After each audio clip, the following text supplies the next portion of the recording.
was buried and rose again the same way that Christ rose again.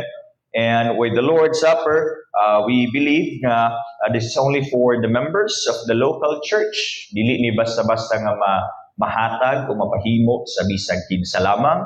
Kung asa ka nabilong nga local church, dito ka, or kung dili ka bilong, kung wala ka nabilong sa kaning local church, dili ka makahimo sa paghimo usab niini, dili ka makahimo sa pag-join sa Lord's Supper. To many organizations, they do their Lord's Supper once a month. Some of them siguro every Sunday. But for us, we do it once a year because we commemorate kung unsa gyud nahitabo, and we also we give importance to what it represents, no? So kana, any questions? Sige daw, any questions about sa baptism or sa Lord's Supper or anything at all sa Article 16 sa New Hampshire Confession of Faith?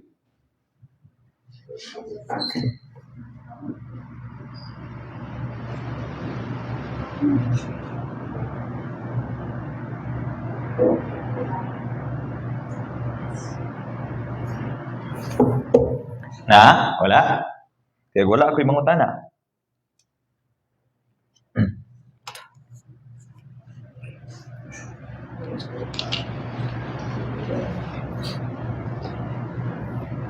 Sige daw.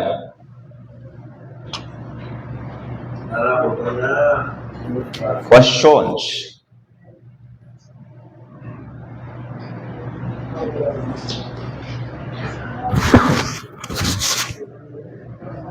Sige. We have a question. Brother Sam? Morning. Question about baptism. Okay. Because now yung mga cases na when a member na baptize na siya once, baling siya o church membership, na instances na hindi siya i-baptize balik. Nasa instances na i-baptize siya. Pero kanang pag-baptize for the second or third time, isa sa mga pinakamasakta na reason is because ang first baptism, wala siya kasabot sa gospel. Mm-hmm. Therefore, ang first baptism was invalid. Mm-hmm. So, okay siya. Pero, how do we comment on certain baptism, ikadua, ikatulong pag-baptize? Pero during the first baptism, kasabot na siya. Tama ang sadto ang iyang pagtuo. Convinced siya na luwas siya and nakakalaman si fruits about that. So, unsa na po ang how do we stand sa inyo? Okay, good question. Sige, himuna na lang ko example ako ang sarili. Okay? During my first baptism, siya as I was, kasabot na ko unsang baptism. This is my profession, my faith, kang Kristo. So in that case, kasabot na ko. But when I joined din sa Bethel, niagi pud ko og baptism aside sa church membership. Now, here's the situation. Ngano kailangan i-rebaptize if mo join og another grupo if nakasabot na siya sa iyahang baptism? Well, the only answer to that is kung unsay makita nato sa Acts. Whenever nga mahimo silang part sa katong church, okay? Whenever they were added to the church, moagi sila og baptism. So buti pa sabot ang baptism, aside nga this is your profession of faith, this is also your profession sa kung asa ka nga grupo na bilong. Okay? So kumbaga, aside from your profession of faith, this is also a marker that you belong to this church. That's why muagi ka og baptism even though nabaptize na ka, not necessarily because wala ka nakasabot sa kung unsay nahitabo before, but because you're trying to let everyone know, not just the people outside, but the people inside that local church nga apil na ka sa kumbaga sa ato ang pastorya kaning kagupa na ka. Okay? Kabahin na ka ana nga pundo. And you do that by doing baptism.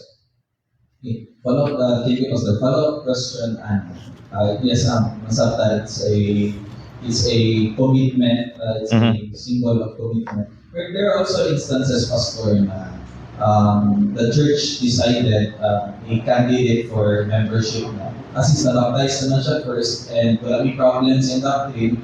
Nakita sa lang mo na iyang life nagapakalo sa kung sa dyan ang pag-ibig ng Christian. Therefore, pasuldo na lang nato siya without he or her na i-baptize. In fact, nagkaroon na sa ni kapila din ni. Mhm. So, does that mean that ganagan sa Ginoo ang church the authority to the freedom to determine no need na i-baptize? Okay, two-part question. First, nganong naay mga ni join nga wala na ni aging baptism, ug second, do we have the authority as a church? Unahon na tugtubag ang ikaduhang pangutana, ang church na by authority to determine kung kinsa. Yes and no. Okay, unahon na to ang no. No sa sense nga kumbaga dili makaingon nga ikaw luwas, ikaw dili, ikaw luwas, ikaw baptize, ikaw dili. Nga na. In a way, yes, because through our church membership nga process, we can determine pod sa kung kinsay makasabot ug dili. So in that way, naay authority ang church. In fact, ang church magyud po'y gisugo to preach the gospel and to baptize them in the name of the Father, Son, and the Holy Spirit. So in that way, yes, the church has the authority. Now, dito ta sa first part sa question, which is nganong wala na sila niagi og rebaptism. Because ang pangutana din ha, kinsa may nag-send sa ilaha or before sila nag-join ani kinsa asa sila nabaptize ug katong nagbaptize sa ilaha kinsang sending church ato. Okay? Now, take for example kani nga group kani siya dili siya taga dinhi sa Bethel, sa lahi siya na grupo before, pero nabaptize siya sa lahi nga grupo and then ni-join siya sa Bethel. Ang pangutana, ang sending church nato, ang sending church nila, are they the same? Matrace ba nato ang same nga origin? If so, then that shouldn't be an issue sa kung nganong wala siya niagi og rebaptismal. Siya gana. Or it could be that the faith nga iyahang gi-profess and then same, more like dito kumubalik sa iyahang origin. Kinsa may nag-send sa iyaha, kinsa naghimo sa iyaha nga, kinsa naghimo sa iya nga minister, nag-ingon nga member na siya ani, asa ang origin ato. If that is the same sa kung asa gihimot ang first baptism niya kumbaga o sa process nato ug ang ato ang origin, then I would say it shouldn't be an issue. Na sabtan ba sa So, ako kayo na-factor ang background niya. More like sa background. Sige, take for example kanina, hisgutan naman ni Pastor Jonah. Natay churchgoer, okay lang i-share na ko to, Pastor? Sige, natay churchgoer din before, nag-express siya nga mo join, mahimo ng member din. Ang issue is, nahadlok siya tungod kay muagi siya og church membership and then i-baptize na pod. So, ni-back out siya. And wala pa niya gi-clarify sa kung unsa gi proseso nga iyang giagian.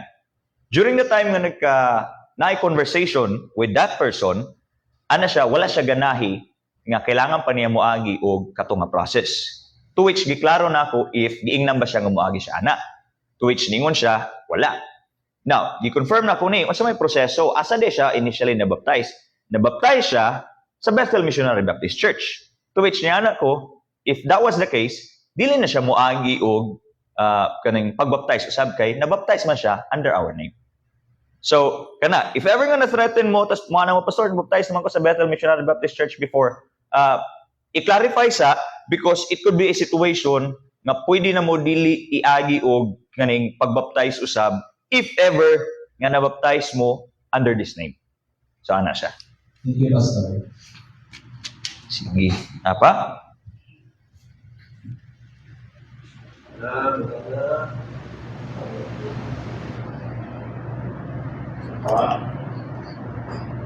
Sige daw.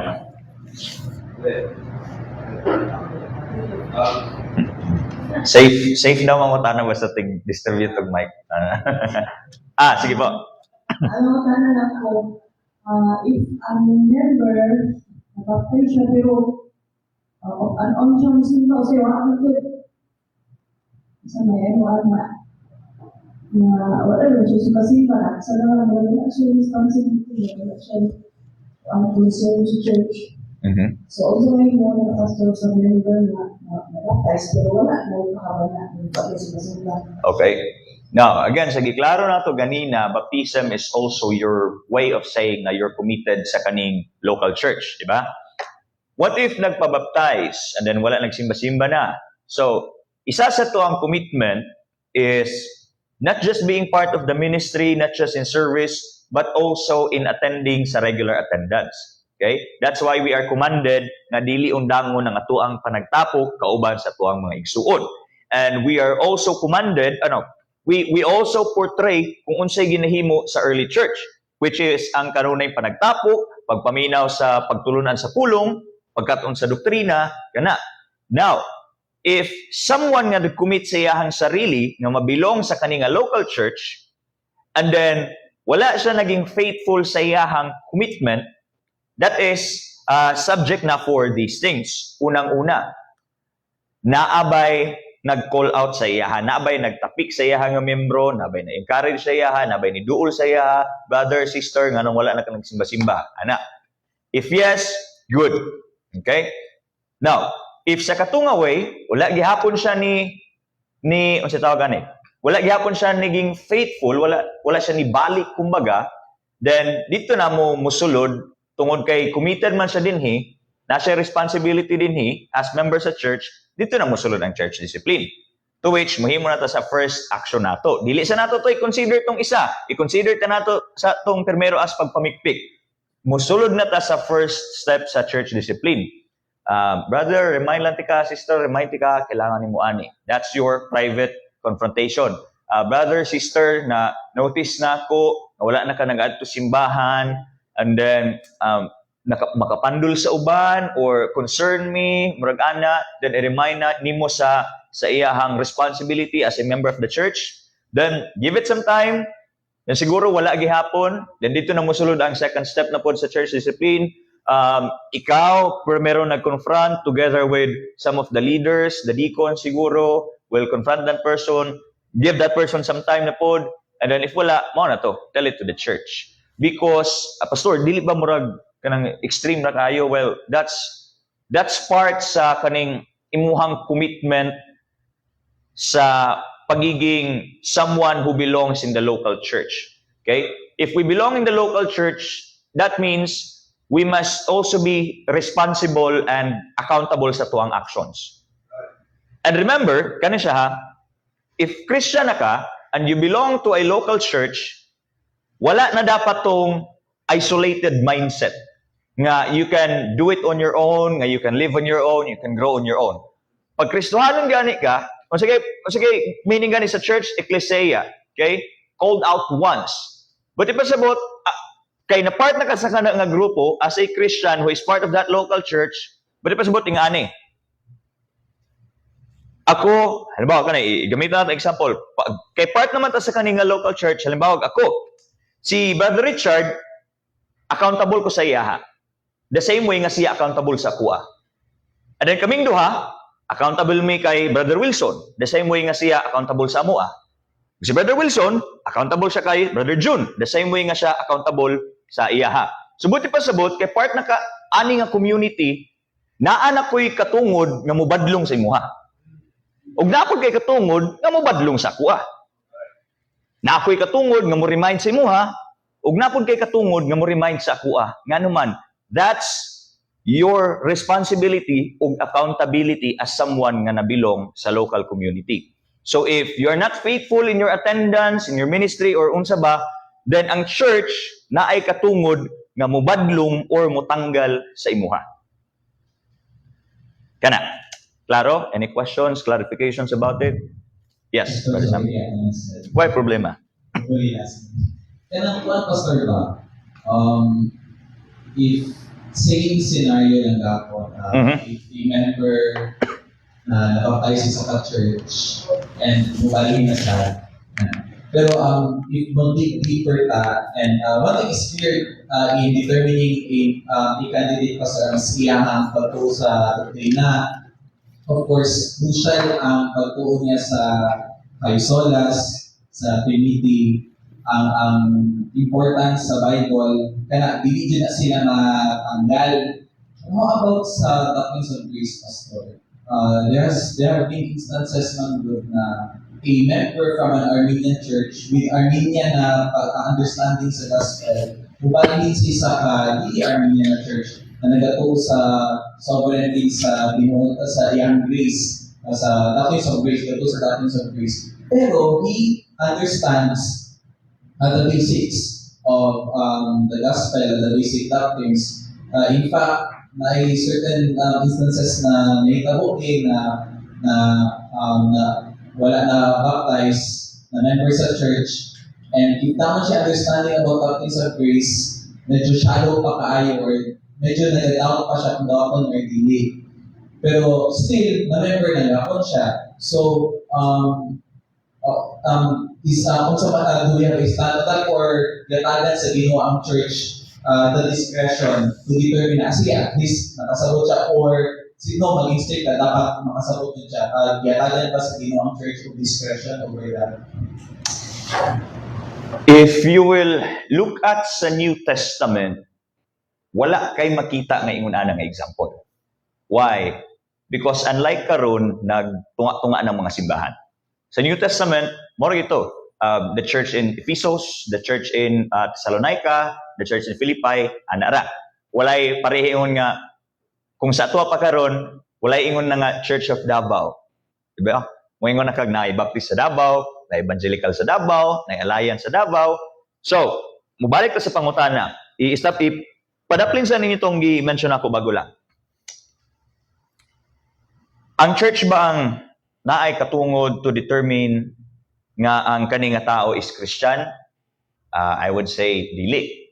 Because sama sa ingon ako, anyone who believes in Christ and then tinudanay, then kana. But then is the local church, ang local church ba ang naay authority sa kung kinsay mudawat or mutanggal sa members? Then sa kana nga sense, yes. Okay? If kani nga tao has the understanding sa doctrines of grace or salvation or unsa ba, then diha na moagi tong church membership. Okay? That's why moagi pa og teaching. Diha kana nga portion tong go preach the gospel among all nations before ang discipling. Kana siya nga portion, mao na siya. Okay? And diha na pud i-determine sa church if kani nga understanding or if kaning profession sa kani nga tao is kaning satisfactory to be a church member. If not, wala ba nato gina-reject ang tao, di ba? Di ba? Sa ato din wala nato sila ayaw nagsimba din Unsa ginahimo nato? Ginapa-undergo pa nato sa tawag na? Ginapa-undergo pa nato sa church membership nato nga lessons for us to make sure nga membro na guni siya. Ngano man, it's to protect both sides. To protect the church o to protect that person. Kay if ever nga kana nga tao is just, di ba, nagi mga tao nga makasabot pero wa gyud siya gatuan ni. If ever nga ingana siya nga tao, then it will create division if dawaton siya as a member. Okay? So in that sense, ginaprotektahan nato ang simbahan. Okay? And take for example, kani nga tao, wala pa gid siya fully nakasabot pero deep inside kabalo siya, Kristiyano na siya, luwas na gid siya, gitugyan niya ang kinabuhi ng Kristo. We are also protecting that person sa kung unsay murag mga mga term ana. We are also protecting that person sa kaning possible nga unsa ba? Dili man siya danger kundi murag gamay pag-uyog lang. Okay? Gamay pag-uyog kay dili nato malikayan nga sulod sa simbahan as much as we don't like it pero naagay unsa man ni siya wala pa man siya nakasabot. Wala. Murag ginaprotektahan nato ang kana nga tao nga musabak sa giyera nga dili pa siya ready kumbaga. Masyagana. Okay? So in that sense, ang church na authority in order for the church to protect that person and the church itself. So Pastor, to clarify na, aside sa core doctrines sa church, which is something na ang church really has to abide, but with regards to the rest, especially ang pagkalot na sa scriptures, the church has the discretion to determine if okay ni siya na member, okay ni siya na candidate for us. Yep, that's the reason why we have 5 questions lang, 7 na ba karon, Pastor? That's why we have 5 to 7 questions lang because ang ato ang ginatanaw is ang ang core doctrines, the essentials. Naay mga non-essentials. In fact, natay mga church members nga medyo lahi-lahi gyud tag doktrina even sa end times or sa medyo lahi-lahi gyud tag doktrina sa uban, which siguro ang uban they consider it as non-essential, siguro ang uban they consider it as essential, pero for us the reason why wala nato to gi-appeal because it's not salvific. Okay? Wala siya appeal sa katong salvific knowledge nga kailangan natong mabalan as a church kung kani siya is enough ba or kaning lahi mo gunang term ba? Sige, qualified ba to determine nga kani nga tao is someone who can belong to this local church?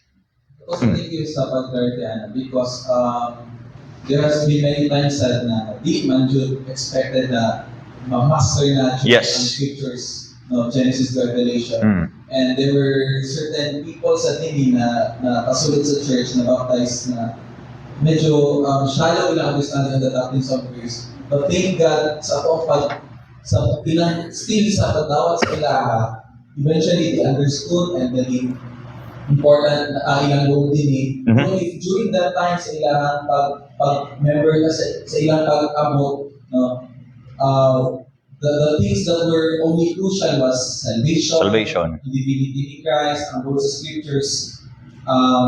So those were the things nandiyo na ipuan, pamutana siya, and ang iyang commitment sa church. And wala na siya depressed on the doctrines of grace, later na siya nakasabot. Yes. So it's a good thing na members sila, regardless ato na history nila, and eventually, mas nakasabot sila. Yes. To clarify, din ita magtapos, basi makaingon mo, basi mathreaten mo, di na lang akong pamembra ni nga church, kay OA man kayo ni sila, stricto man kayo ni sila, naghangway, mura matang nag-exama ni, dili. Okay? Ang gina-determine din is if one truly understands salvation and if one can commit himself or herself sa kaninga community, if one is able to serve sa kaninga community, okay?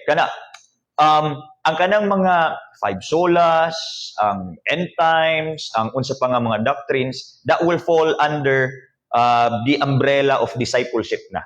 Okay? And if someone nga nagpa-member, and dili pagid siya fully knowledgeable sa kaninga mga butang, then it is the responsibility of the old members to be gracious sa pagsabot nga kaninga tao kinahanglan pagyud makakat-on. And it is also the responsibility of the old members to teach that person graciously sa kung unsa di ay ang structures sa doctrine nga naata. So, kana lang.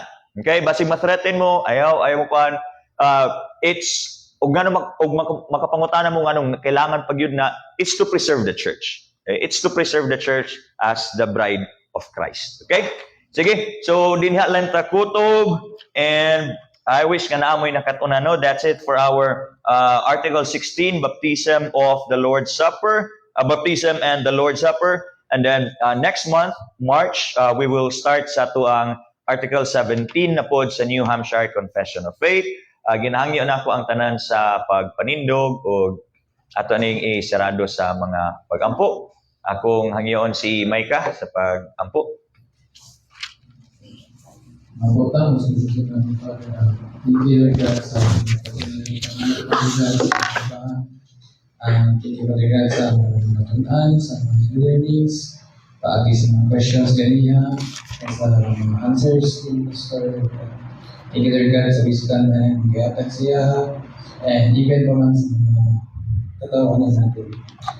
That's our service, Father God. This is all we ask, Christ, and I pray. Amen. Sige, let's take a few minutes.